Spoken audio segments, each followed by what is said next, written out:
Good morning friends. 12th biology online में आपका स्वागत है। 12th बायोलॉजी की ऑनलाइन क्लास में कल की जो लास्ट क्लास कंप्लीट हुई थी, कल की लास्ट क्लास में 3 लेसन कंप्लीट हो चुके हैं। आज लेसन नंबर 4 का अध्ययन करेंगे।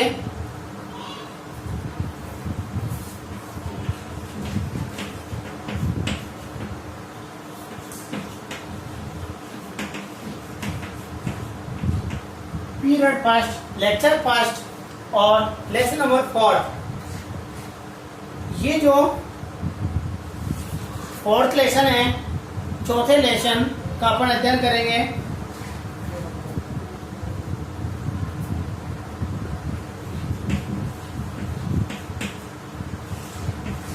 पादपों में जनन की विशिष्ट विधियां। लेसन नंबर क्या है? पादपों में जनन की विशिष्ट विधियां। इसका अपन अध्ययन करेंगे कि अपने जो प्लांट्स होते हैं ना, इन पादपों में किस प्रकार से जनन होता है, इसका अपन इस पाठ में अध्ययन करेंगे। जनरली जो प्लांट्स होते हैं ना, सामान्यतः सभी पादपों में अलैंगिक जनन, लैंगिक जनन, कायिक जनन द्वारा जनन क्रिया संपन्न होती है।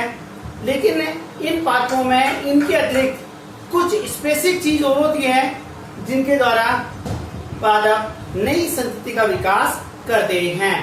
सामान्यतः अपन जनरली वातावरण देखें तो सामान्यतः क्या होता है कि जो प्लांट्स होते हैं ना, इन पादपों में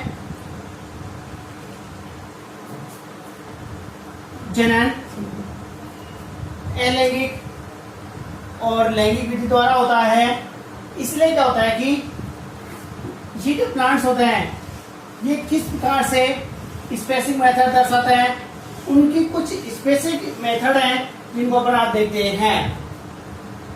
एक बार मैं नॉर्मली जानकारी बता देता हूं कि अपनी जो प्रकृति होती है ना, मैंने आपको पहले भी कहा है, प्रकृति में जो भी जीव होते हैं, प्रकृति में चाहे कोई भी जीव हो, प्रकृति में सभी जो प्लांट्स होते हैं, सभी पादप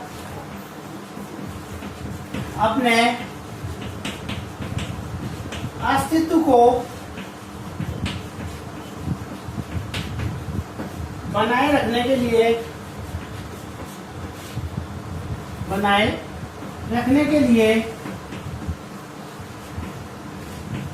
जनन करते हैं। क्या करते हैं? अपने परिवार प्रकृति में चाहे एक कोशिकीय जीव हो, चाहे बहुकोशिकीय जीव हो, ये सभी अपने अस्तित्व को बनाए रखने के लिए क्या करते हैं? ये जनन करते हैं। ये सामान्यतया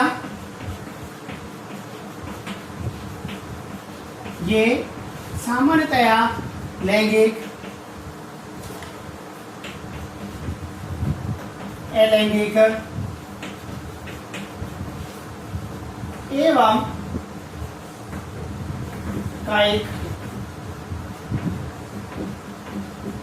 एवं कायिक जनन दर्शाते हैं। सामान्यतः ये जनन में पाए जाता है, लेकिन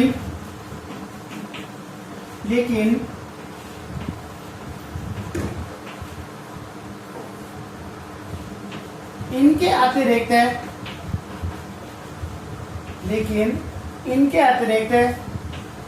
पादपों में कुछ है, लेकिन इसके अतिरिक्त पादपों में कुछ विशिष्ट जनन विधियां भी उपस्थित होती हैं।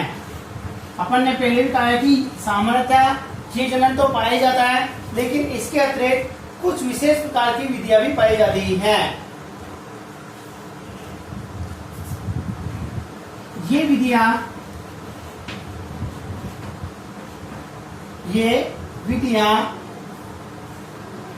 असंजनन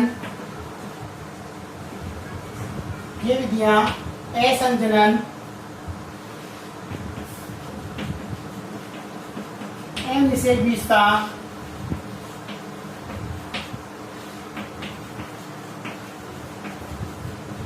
सूक्ष्म प्रवर्धन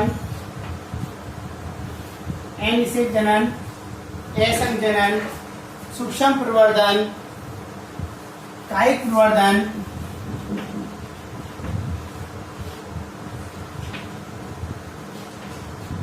प्रवर्धन आदि होती हैं। जिनका अपन को अध्ययन करना है वो कौन कौन सी होती है?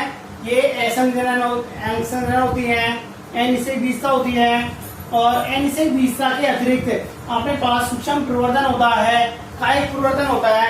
इस प्रकार से क्या होता है कि ये जो विशिष्ट विधियां होती हैं इनके द्वारा पादप नई संतति के निर्माण में सहायक होता है।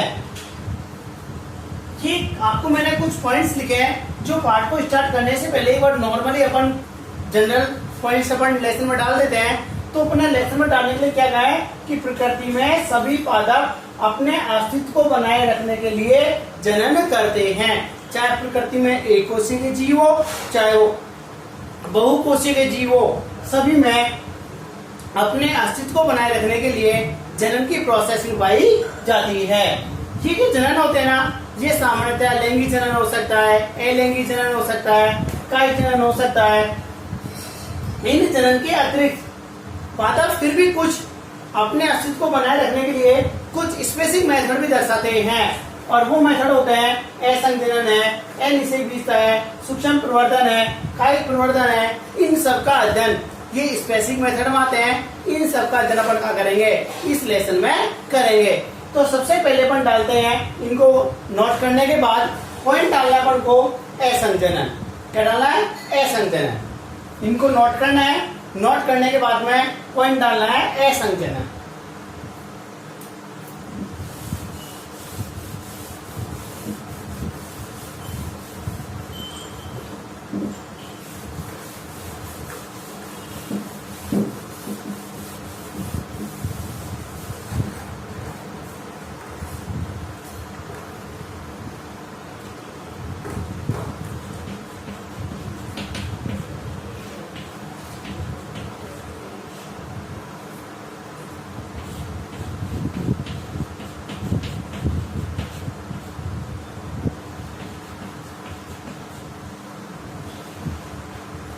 असंजनन या क्या कहते हैं इसे?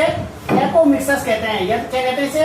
असंजनन कहते हैं, या इसे क्या कहते हैं? एपोमिक्सस कहते हैं। देखो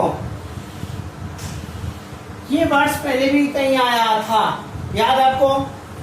जब अपन अलैंगिक जनन पढ़ रहे थे, अलैंगिक जनन भी इस प्रकार का वर्ड आया था, मैंने बताया था। ए का मतलब नहीं, सन का मतलब साथ साथ। जब इसमें नरयुग्मक और मादा युग्मक, नरयुग्मक और मादा युग्मक, ए का मतलब नहीं, सन का मतलब साथ साथ। नरयुग्मक और मादा युग्मक बिना साथ साथ का मतलब निषेचन क्रिया, बिना निषेचन के ही क्या दर्शाते हो? जनन का मतलब नई संतति। क्या दर्शाते हो? नई संतति दर्शाते हो। तो इसे अपन क्या कहते हैं? असंजनन कहते हैं।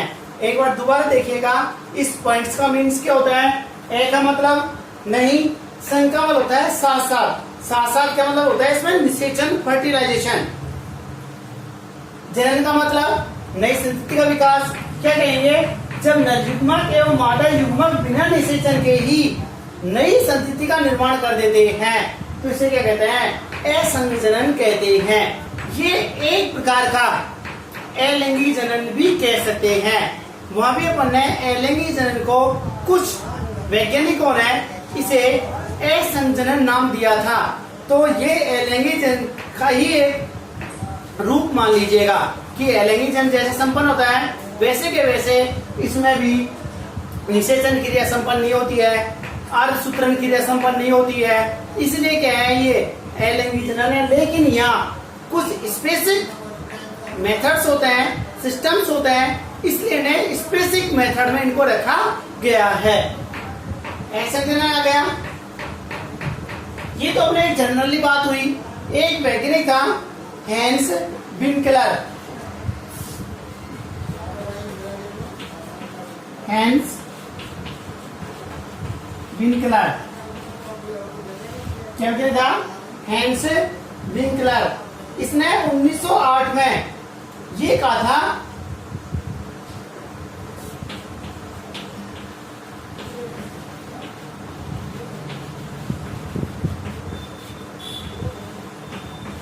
इसने, ये वैज्ञानिक था, इस वैज्ञानिक ने असंजनन की परिभाषा दी थी, और इसकी जो परिभाषा है ये वैज्ञानिक ने कुछ स्पेसिफिक तरीके से कहा था। इसने ये कहा था कि अपने पास जो लैंगिक जनन होता है, इस लैंगिक जनन का इस प्रकार का प्रतिस्थापन किया जाए जिसमें अर्धसूत्रण और निषेचन नहीं होता है।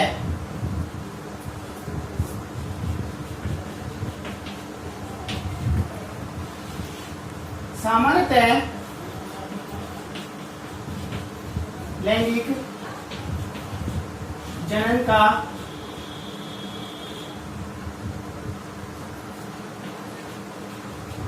इस प्रकार का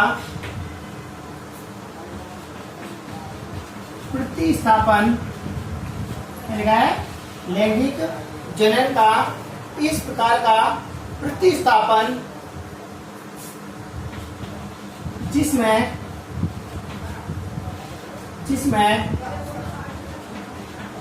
बिना अर्धसूत्रण व बिना निषेचन, बिना अर्धसूत्रण व बिना निषेचन के द्वारा नई संतति उत्पन्न की जाती है। नई संतति उत्पन्न की जाती है, मतलब लैंगिक जनन का इस प्रकार का प्रतिस्थापन किया जाए, कोई ऐसी विधि अपनाई जाए जिसमें अर्धसूत्रण भी नहीं हो और निषेचन भी नहीं हो, तो उसे क्या कहते हैं अपन? असंजनन कहते हैं। ये असंजनन, इसके अनुसार, ये हैंस विंकलर के अनुसार है। कुछ जो एम्ब्रियोलॉजिक वैज्ञानिक हैं, इन्होंने क्या कहा था, जो कायिक परिवर्तन होता है और अनिषेक बीज होता है, उसको भी किसमें दर्शाया गया? इसमें असंजनन में इनको दर्शाया जाता है। कुछ भ्रूणिकी, कुछ भ्रूणिकी वैज्ञानिक कायिक प्रवर्धन, कायिक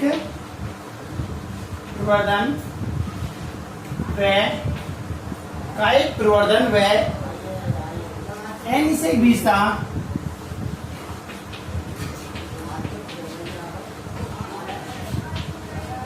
कायिक प्रवर्धन व अनिषेक बीजता को असंजनन के अंतर्गत मानते हैं। क्या करते हैं?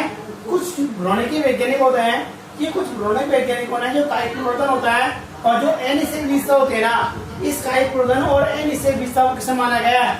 इसको असंजनन में माना गया है। ये असंजनन की कुछ परिभाषा मैंने आपको बताई है और कुछ पॉइंट्स हैं जो मैंने आपको बताए। अब अपन ये पढ़ेंगे कि जो असंजनन होता है ना, ये असंजनन किस प्रकार से होता है।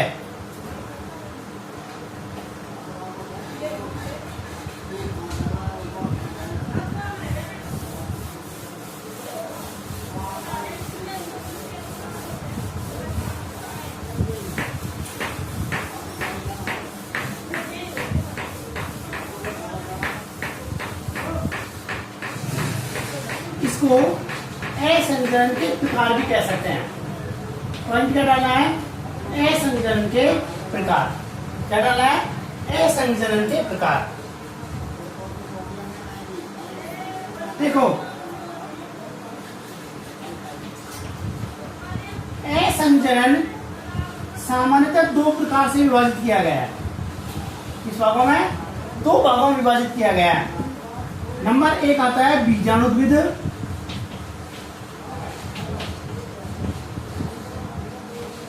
बीजाणुद्विद असंचरण, और एक आता है युग्मकोद्विद असंचरण। लिखेंगे युग्मकोद्विद असंचरण। और जो कल की जो क्लास थी, वहां कल की क्लास में मैंने आवर्त बीजी पात्रों का वो जीवन चक्र बताया था। तो और उस जीवन चक्र में दो पीढ़ी आई थी, एक थी बीजाणुद्विद अवस्था और एक थी युग्मकोद्विद अवस्था। बीजाणुद्विद अवस्था हमेशा 2n होती है। ये आपको दिमाग में बैठानी है कि बीजाणुद्विद अवस्था 2n होती है, जबकि युग्मकोद्विद हमेशा n होती है। ये आपको दिमाग में हमेशा ध्यान रखनी है। ये हमेशा कैसे होती है? 2n होती है। ये आपको दिमाग में बैठाना है। और ये हमेशा कैसे होती है? n होती है। क्योंकि असंचरण, या क्या कह रहे हैं अपन? असंचरण। और असंचरण द्वारा क्या बना रहा है? नई संतति बना रहा है। तो आपको एक बात ध्यान रखना है, जहां भी बीजाणुद्विद नाम आ रहा है तो वहां पर मात्र कोशिका के रूप में 2n कोशिका ही भाग लेगी। ये आपको ध्यान रखना है। और जहां कहीं भी यदि युग्मकोद्विद आता है वहां पर मात्र कोशिका के रूप में अगुणित कोशिका भाग लेती है। युग्मकोद्विद हमेशा n बनते हैं और जबकि बीजाणुद्विद हमेशा 2n बनते हैं। ये आपको विशेष रूप से ध्यान रखना है। देखो, बीजाणुद्विद और युग्मकोद्विद। बीजाणुद्विद तो क्या लिखेंगे और युग्मकोद्विद क्या होता है? इसलिए बीजाणुद्विद और जो युग्मकोद्विद होता है ना, इनको मैं आपको जनरली आपको बता देता हूं कि देखो, बीजाणुद्विद में तो क्या होता है, इसमें भ्रूण का परिवर्धन, इसमें जो बीजाणुद्विद होता है ना, इसमें भ्रूण का जो परिवर्तन होता है ना, या भ्रूण का निर्माण होता है, ये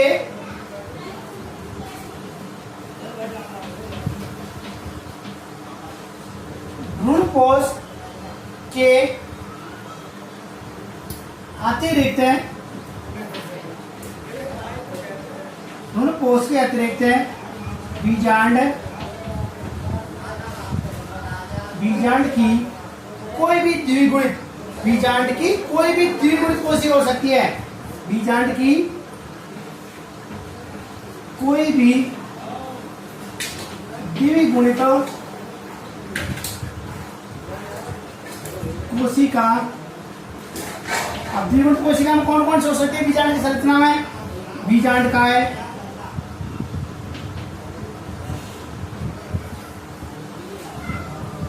अध्यावरण, बीजांड का है अध्यावरण। द्विगुणित कोशिका से नई संतति का विकास होता है।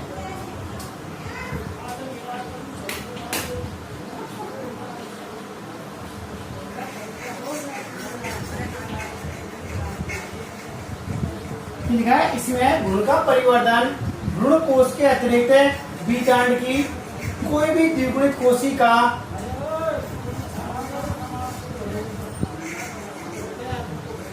इसमें भ्रूण का परिवर्तन, भ्रूण कोश के अतिरिक्त बीजांड की कोई भी द्विगुणित कोशिका से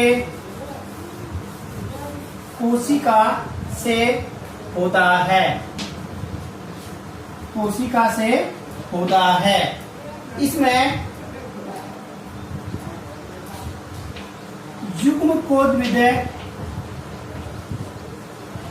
युग्मकोद्विद का निर्माण नहीं होता है। क्या होता है? युग्मकोद्भिद का निर्माण नहीं होता है।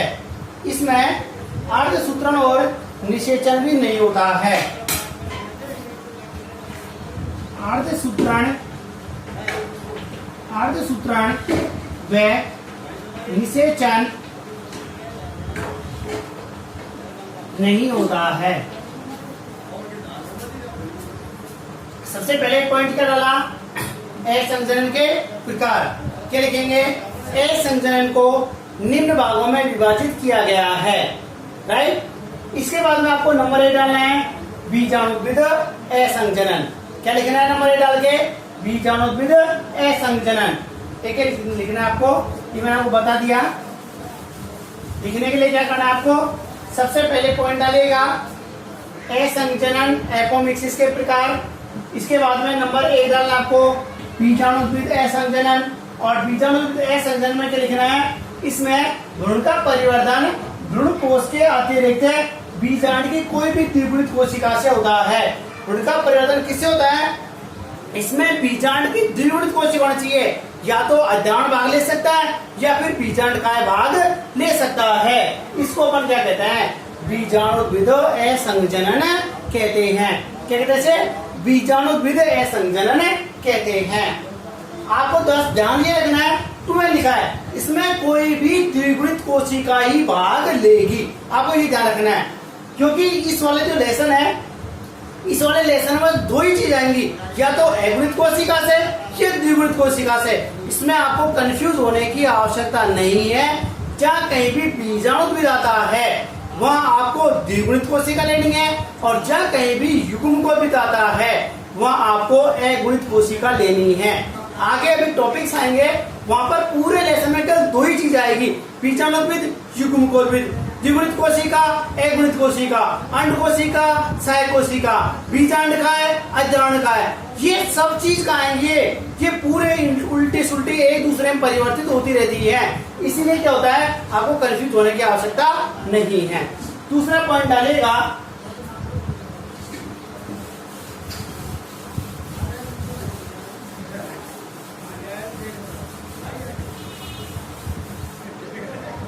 दूसरा पॉइंट डालो युग्मकोद्भिद असंजनन। क्या लिखना है? पॉइंट क्या डालना है? और मैंने आपसे पहले कहा है कि युग्मकोद्भिद और युग्मकोद्भिद आते मतलब क्या होता है? अगुणित।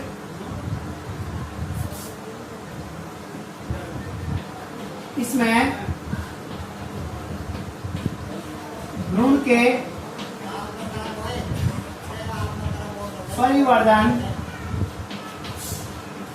परिवर्धन हेतु भ्रूण कोश की कोई भी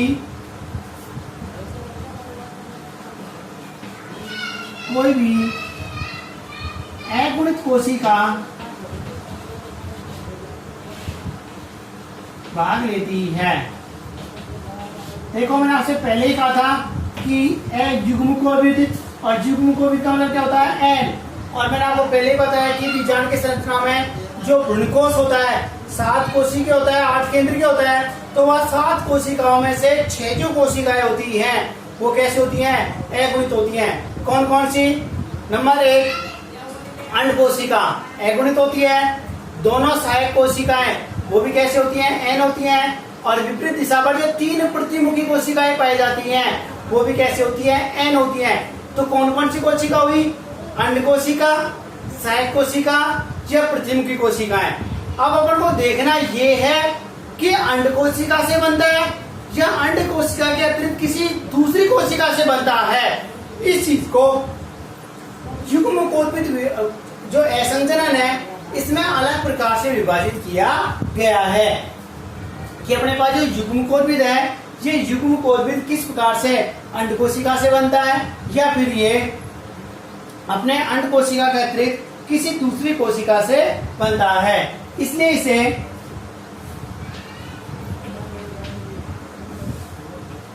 इसे निम्न प्रकार स्पष्ट किया गया है। नंबर 1 बात करें अपन, दो भागों में बांटा है। नंबर 1 तो अपन पास कहते हैं अनिषेक जनन और दूसरा अपन कहते हैं अपयुग्मन। नंबर 1 आता है अपने पास अनिषेक जनन और नंबर 2 आता है अपने पास अपयुग्मन। देखो, आपको युग्म को भी डालते दिमाग में एक चीज होना चाहिए कि भ्रूण कोश की कोई भी अगुणित कोशिका, इसकी भ्रूण कोश की कोई भी अगुणित कोशिका, देखो मैं आपको एक बार बता देता हूं, ये क्या अपने पास भ्रूण कोश है, ये अपने पास द्वितीय केंद्रक हो गया, ये अपने पास अंडकोशिका, ये दोनों सहायक कोशिका, ये कौन सी हो गई, ये प्रतिमुख कोशिका। ये कैसा होता है 2n, ये कैसा होता है n, ये भी n, ये भी n, ये भी n, ये तीनों n होती है। अब अपन ये कह रहे हैं कि भ्रूण कोश की कोई भी अगुणित कोशिका, अगुणित में अंडकोशिका भी हो सकती है, सहायक कोशिका भी हो सकती है और प्रतिमुखी कोशिकाएं भी हो सकती हैं। जब अपने पास स्पेशली भ्रूण के परिवर्धन में यदि अंड कोशिका कौन सी, यदि XL भाग लेती है, ध्यान रखना स्पेशली, मैं आपसे स्पष्ट कह रहा हूं, यदि युग्मकोत्पित अवस्था में भ्रूण के परिवर्धन में यदि अंड कोशिका भाग लेती है, जब तो कौन सा होगा, अनिषेक जनन ही होगा। क्या कहिए मैंने, यदि भ्रूण कोश की अगुणित कोशिकाओं में से यदि अंड कोशिका यदि भ्रूण के परिवर्तन में भाग लेती है, जब तो कौन सा होएगा, अनिषेक जनन होएगा। और यदि अंड कोशिका के अतिरिक्त कोई भी कोशिका, अब इसके अलावा कौन सी बची है, या तो सहायक कोशिका बची है या प्रतिमुखी कोशिकाएं बची हैं, यदि इनसे भ्रूण का परिवर्तन होता है, जब क्या कहलाएगा, ये अपयुग्मन कहलाता है। आगे दिमाग में दो चीज, एक तो अपने पास अंड कोशिका और दूसरी सहायक कोशिका या प्रतिमुखी कोशिका है। यदि अंड कोशिका से बनता है, जब तो अनिषेक जनन कहेंगे, और यदि अपने पास में सहायक कोशिका या प्रतिमुखी कोशिकाओं से बनता है, तो उसे क्या कहेंगे, अपयुग्मन कहेंगे। आ गया युग्मकोत्पित का मतलब क्या हुआ कि जब भ्रूण के परिवर्तन में भ्रूण की केवल अगुणित कोशिकाएं भाग लेती हैं, तो उसे क्या कहते हैं, उसे युग्मकोत्पित असंजनन कहते हैं। इस युग्मकोत्पित असंजनन को दो भागों में विभाजित किया गया है।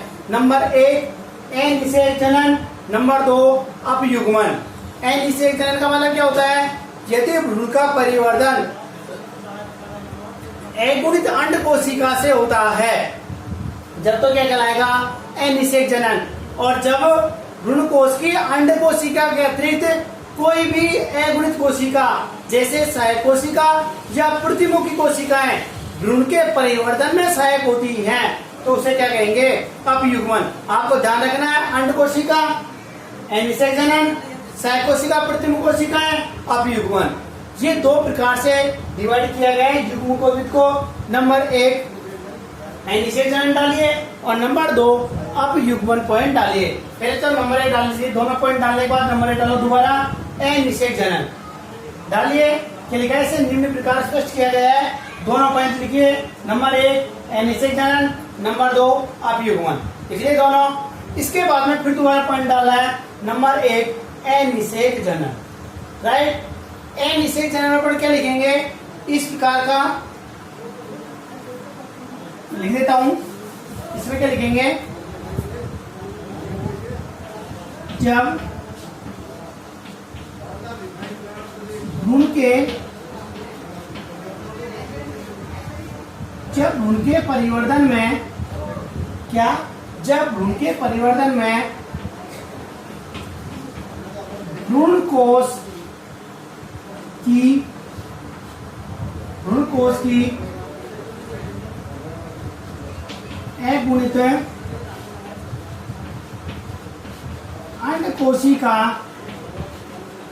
अगुणित अंड कोशिका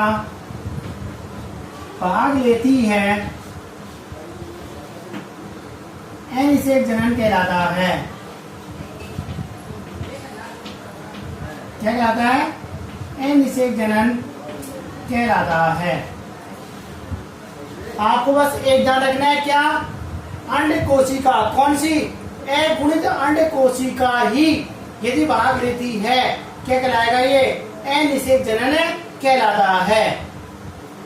और इसमें क्या लिखेंगे? जब भ्रूण के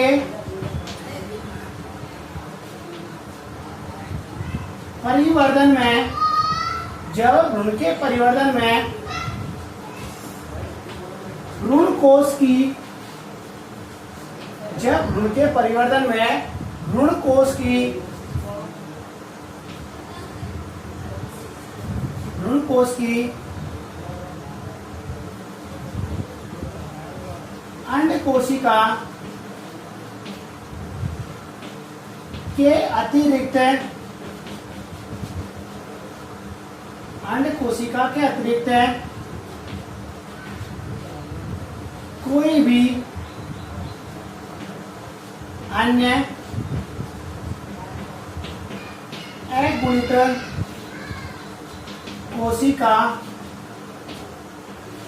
कोष्ठक में या तो सहायक सेल या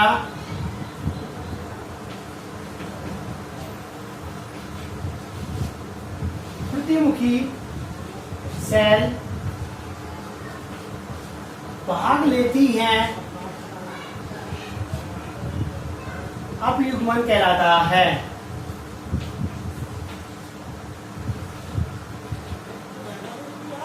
क्या कहलाता है? ये अपयुग्मन कहलाता है। वो चीज लिखे देखो, यदि अंड कोशिका भाग लेती है अनिषेक जनन, यदि सहायक कोशिका और प्रतिमुखी कोशिका भाग लेती है तो उसे अपयुग्मन। ये युग्मकोद्भिद असंजनन हुआ दो भागों में, अनिषेक विस्ता में और अपयुग्मन में। यहां तक आप नोट कीजिए। नंबर 1 डाला अनिषेक जनन, नंबर 2 डालो अपयुग्मन। अनिषेक जनन में ये लिखना था और अपयुग्मन में ये लिखना था। ये दोनों नोटबुक में नोट करने हैं। उसके बाद में नेक्स्ट पॉइंट डालते हैं। यहां तक नोट कीजिएगा।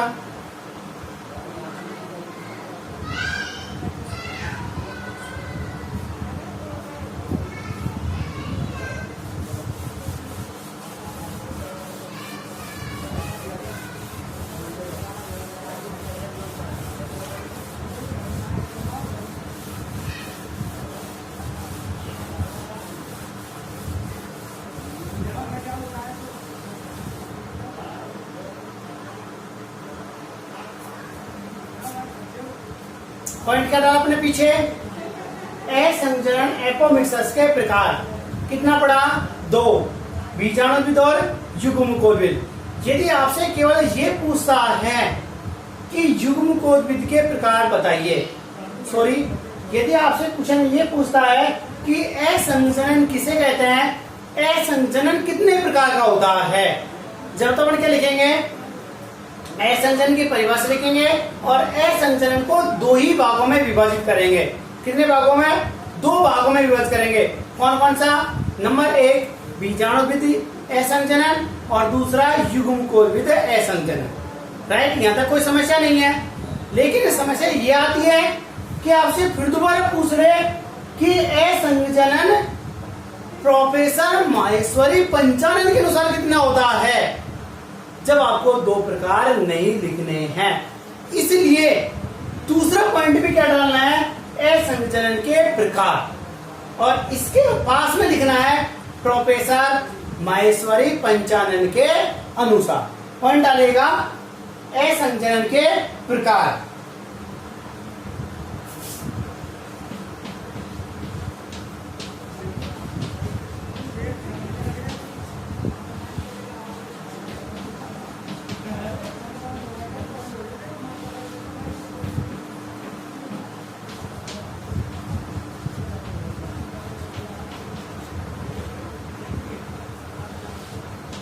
ये आपको पॉइंट डालना है।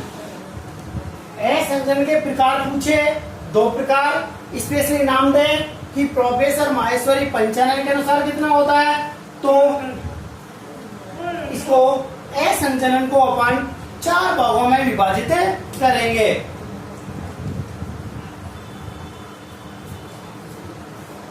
देखो एक बार मैं आपको पढ़ देता हूं, फिर आप एक एक ध्यान से सुनिएगा।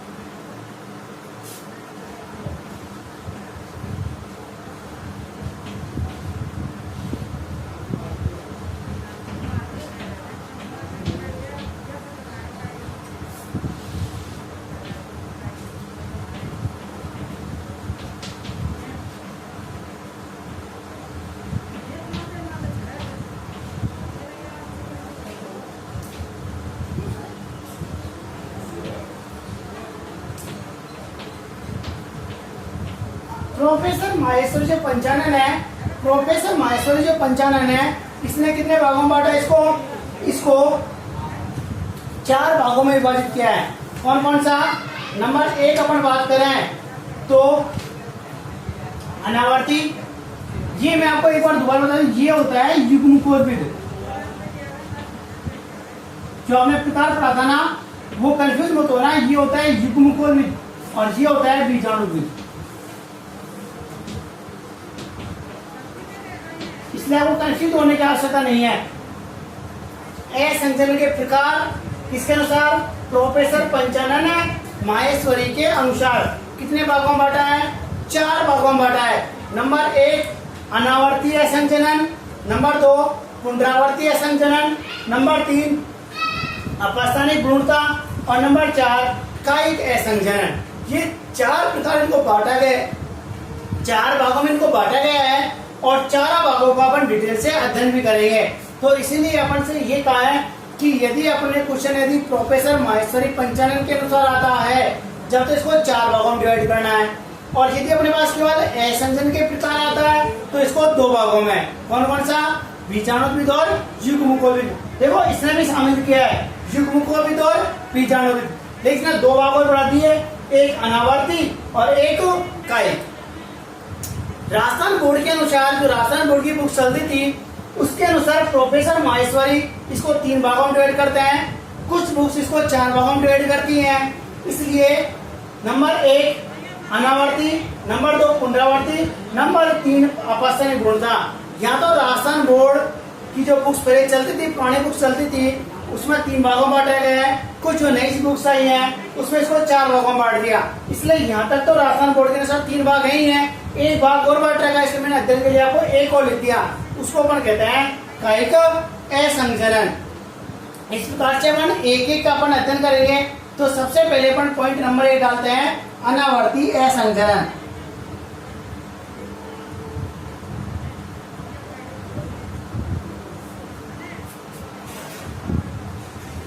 यहाँ सारणी बना ली, पॉइंट पाने के बाद सारणी बनाओ, सारणी बनाने के बाद में 4 नाम लिखिएगा, इस सारणी में 4 नाम लिखिएगा, फिर एक एक का अपन अध्ययन करते हैं।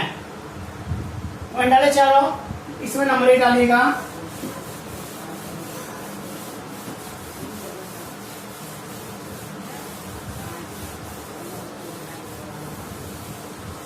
पहला पॉइंट डालिए अनावर्ती असंजनन।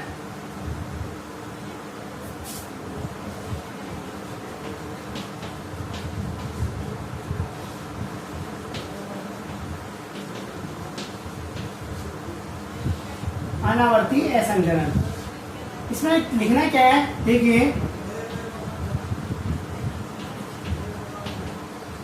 गुरु बीजाणु मात्र कोशिका अर्धसूत्रण द्वारा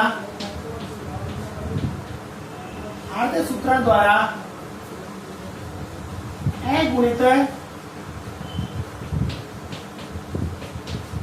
अर्धसूत्रण द्वारा A गुणित भ्रूण कोश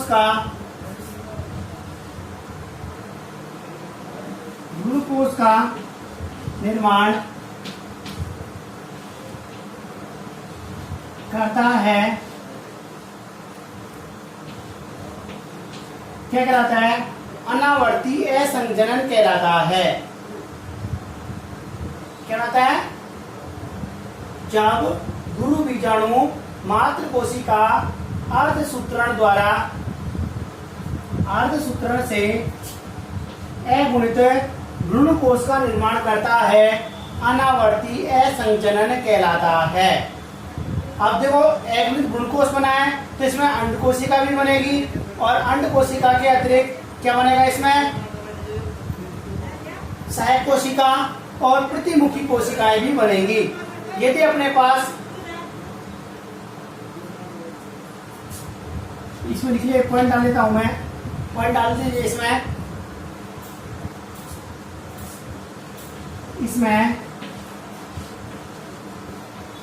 अगुणित एक्सेल अगुणित अंड कोशिका व अगुणित अन्य कोशिका जैसे सहायक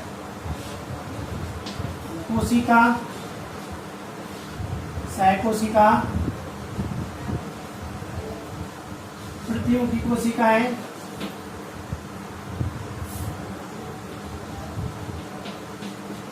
भ्रूण के परिवर्धन में सहायक होती है। आपको तो बस एक ध्यान रखना है कि अपने पास जो गुरु बीजाणु मात्र कोशिका होती है, ये गुरु बीजाणु मात्र कोशिका क्या करती है? अर्धसूत्रण द्वारा नई संतति के निर्माण में भाग लेती है। अब अपन को ये देखना है कि जो अनावर्ती असंजनन होता है ना, ये अनावर्ती असंजनन को दो भागों में, सेम अभी भी सेम प्रोसेस, अभी जो सेम प्रोसेस पढ़ा था अपन ने, कौन कौन सा? एक अंड कोशिका और अंड कोशिका के अलावा सहायक कोशिका। जैसे उसको अपन ने युग्मकों की अवस्था कहा था, उसी को इसने क्या कहा है? यहाँ अनावर्ती असंजनन। और वहां पर ने पढ़ा था अनिषेक जनन और अपयुग्मन। यहाँ अगुणित अनिषेक जनन और अगुणित अपयुग्मन, इसको नाम दिया है दो भागों में। यह नोट कीजिए। इसके बाद में ये दोनों नोट कीजिए और नोट करने के बाद में आगे लिखिए, इसे निम्न प्रकार स्पष्ट किया गया है। इसे निम्न प्रकार स्पष्ट किया गया है। यहां तक नोट कीजिए।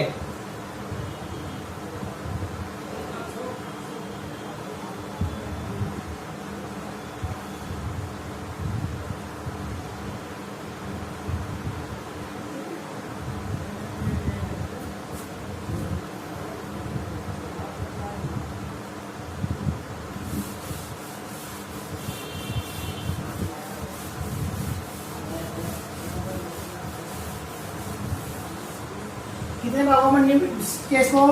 दो भागों में। नंबर 1 अगुणित अनिषेक जनन और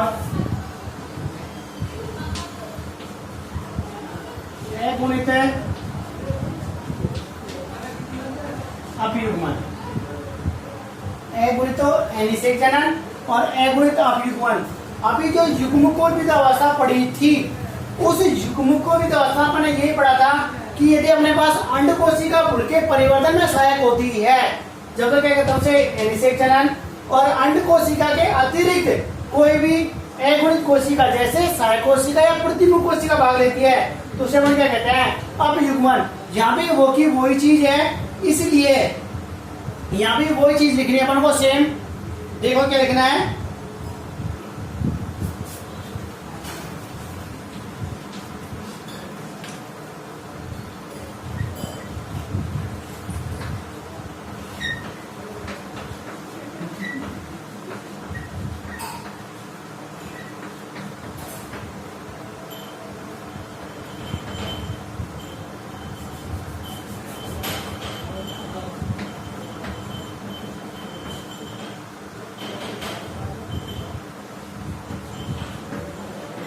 सबसे पहले ये देखिएगा कि जो एगुणित निषेचन है इसका अध्ययन किसने किया? जॉर्ज जेनसन नामक वैज्ञानिक है, इसने 1928 में किया। इसमें क्या कहते हैं? इसमें भ्रूण के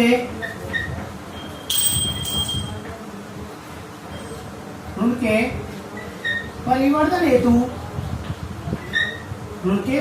हेतु भ्रूण कोश की अगुणित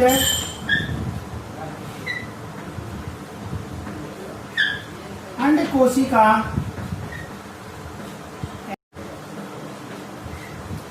भाग लेती है।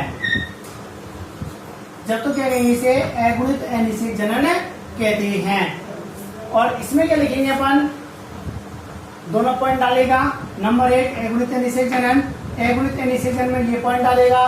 फिर इसके नीचे नंबर 2 पॉइंट डालेगा अगुणित अपयुग्मन। और अपयुग्मन में क्या होगा? अंड कोशिका के अतिरिक्त कोई भी सहायक कोशिका या कोई भी प्रतिमुखी कोई जो कोशिका होती है, ये क्या करती है? इसमें भाग लेती है। इसलिए जो युग्मकोद अपन ने पढ़ा है वहां भी अपन ने यही पढ़ा था। लिख लीजिएगा सेम। इसमें भ्रूण के परिवर्तन हेतु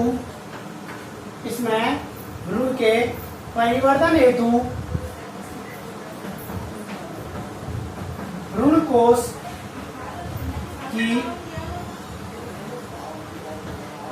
कोश की अंड कोशिका के अतिरिक्त अन्य अगुणित कोशिका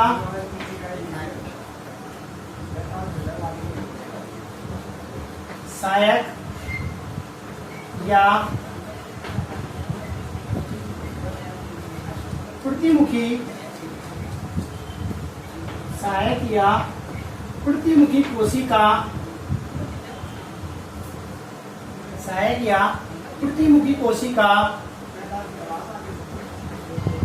भाग लेती हैं। क्या कहलाएगा? अगुणित अपयुग्मन कहलाता है।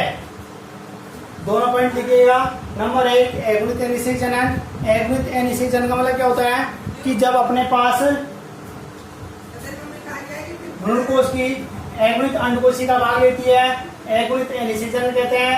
और जब अपने पास भ्रूण कोश की अंड कोशिका के अतिरिक्त अन्य कोई भी कोशिका भाग लेती है, उसे अपन क्या कहते हैं? अगुणित अपयुग्मन कहते हैं। ये दोनों पॉइंट्स आपको अनावर्ती के हैं। ये चारों भाग में से नंबर 1 भाग कंप्लीट हो गया, अनावर्ती असंजनन कंप्लीट हो गया। शेष 3 भाग बचे हैं। कौन कौन सा? एक पुनरावर्ती, एक युग्मकोद्भिद पूर्णता और एक कायिको असंजनन। जो 3 पॉइंट्स बच गए हैं, 3 पॉइंट्स का अध्ययन अपन कल की क्लास में करेंगे। लेकिन जो आज पढ़ा है मैं उसको एक बार दोबारा रिवाइज करा देता हूँ कि सबसे पहले अपन ने कहा था जन्म की विशिष्ट विधियां। जन्म की विशिष्ट विधियां मतलब क्या होता है कि सबसे पहले अपन ने ये कहा था कि प्रकृति में सभी जीव अपने अस्तित्व को बनाए रखने के लिए क्या करते हैं? जनन करते हैं। ये अलैंगिक जनन, कायिक जनन या अपने पास लैंगिक जनन द्वारा नई संतति का विकास कर लेते हैं। लेकिन प्रकृति में कुछ इस प्रकार के प्लांट्स भी होते हैं जो इन विधियों के अतिरिक्त कुछ स्पेसिफिक मेथड द्वारा भी नई संतति के निर्माण में सहायक होते हैं। असंजन की परिभाषा दी थी हेंस ने। उसने क्या कहा था? उसने ये कहा था कि इसमें जो लैंगिक जो मेथड होता है, लैंगिक जनन होता है, इसका किसी भी विधि द्वारा प्रतिस्थापन किया जाए और अर्धसूत्रण भी नहीं हो और निषेचन भी नहीं हो और नई संतति का निर्माण हो जाता है। इसे अपन क्या कहते हैं? असंजनन कहते हैं। कुछ भ्रूणिक वैज्ञानिक होते हैं, कुछ भ्रूणिक वैज्ञानिकों ने कायिक प्रवर्धन को और अनिषेक विशेषता को भी असंजनन के अंतर्गत ही माना गया है। फिर आया था अपने पास में असंजनन के प्रकार। कौन कौन से? नंबर 1 बीजाणुद्भिद असंजनन और नंबर 2 युग्मकोद्भिद असंजनन। बीजाणुद्भिद असंजनन में क्या होता था, जब भ्रूण का परिवर्तन किसी भी द्विगुणित कोशिका, चाहे तो बीजांडकाय हो चाहे वो अध्यावरण हो, यदि बीजांडकाय या अध्यावरण की द्विगुणित कोशिका से यदि भ्रूण का परिवर्तन होता है, क्या कहलाएगा, बीजाणुद्भिद असंजनन कहलाता है। दूसरा था युग्मकोद्भिद असंजनन। इसमें कोई भी भ्रूण कोश की अगुणित कोशिका भाग लेती है और भ्रूण का परिवर्तन करती है। इसे दो भागों में बांटा था, नंबर 1 अनिषेक जनन और नंबर 2 अपयुग्मन। अनिषेक जनन में पढ़ने क्या कहा था, जब भ्रूण कोश की कोई भी अगुणित अंड कोशिका, जब भ्रूण कोश की अगुणित अंड कोशिका भ्रूण के परिवर्तन में सहायक होती है, अनिषेक जनन कहलाता है। और जब भ्रूण कोश की अंड कोशिका के अतिरिक्त कोई भी अगुणित, या तो अगुणित सहायक कोशिका या अगुणित प्रतिमुखी कोशिकाएं भ्रूण के परिवर्तन में सहायक होती हैं, तो उसे अपन क्या कहते हैं, युग्मकोद्भिद असंजनन कहते हैं। ये तो असंजनन के प्रकार हुए थे। फिर अपन ने लिखा था असंजनन के प्रकार कौन से, प्रोफेसर पंचानन माहेश्वरी के अनुसार। प्रोफेसर पंचानन माहेश्वरी ने इसको 4 भागों में बांटा, नंबर 1 अनावर्ती असंजनन, नंबर 2 पुनरावर्ती असंजनन, नंबर 3 युग्मकोद्भिद भ्रूणता और नंबर 4 कायिक असंजनन। इसमें नंबर 1 अपन ने पढ़ा था अनावर्ती असंजनन। इसमें ये कहा था, जब अपने पास गुरु बीजाणु मात्र कोशिका अर्धसूत्रण द्वारा अगुणित भ्रूण कोश का निर्माण करती है, क्या कहलाता है, अनावर्ती असंजनन कहलाता है। इस अनावर्ती असंजनन को 2 भागों में डिवाइड किया, नंबर 1 अगुणित अनिषेक जनन, नंबर 2 अगुणित अपयुग्मन। अगुणित अनिषेक जनन का मतलब क्या होता है, जब भ्रूण कोश की अगुणित अंड कोशिका भ्रूण के परिवर्तन में सहायक होती है, तो उसे क्या कहते हैं, अगुणित अनिषेक जनन। और जब अपने पास भ्रूण कोश की अगुणित सहायक कोशिका और प्रतिमुखी कोशिकाएं यदि भाग लेती हैं, तो उसे क्या कहते हैं, अगुणित अपयुग्मन कहते हैं। जो आज का पूरा पॉइंट्स पढ़ाए थे, मैंने आपको लास्ट में एक बार पूरे दोबारा पॉइंट्स बोल दिए गए हैं सिस्टम से, और इसी प्रकार से आपको नोट्स तैयार करने हैं।